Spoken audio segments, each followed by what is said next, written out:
দেশের রাজনীতিতে এক অভূতপূর্ব পরিবর্তন ঘটে।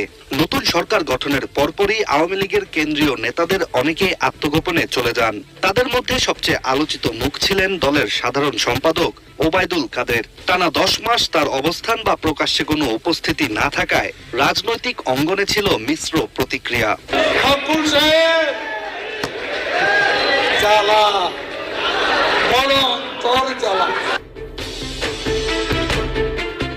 তবে এবার এতদিন পর চলমান রাজনৈতিক উত্তাপের মাঝেই হঠাৎ করে সামাজিক যোগাযোগ মাধ্যমে একটি ভিডিও ভাইরাল হয়, যেখানে ওবায়দুল কাদের দেশের বর্তমান রাজনৈতিক বাস্তবতা এবং আসন্ন নির্বাচন প্রসঙ্গে খোলামেলা বক্তব্য দেন। ভাইরাল ভিডিওটি শেয়ার করেন বর্তমানে নিষিদ্ধ ছাত্রলীগের সাবেক সাধারণ সম্পাদক সিদ্দিকী নাজমুল আলম। নিজের ওই পোস্টে তিনি লিখেন, দীর্ঘ 10 মাস পর প্রকাশ্যে এলেন দলের সাধারণ সম্পাদক। ছাত্রলীগকে বলতে চাই,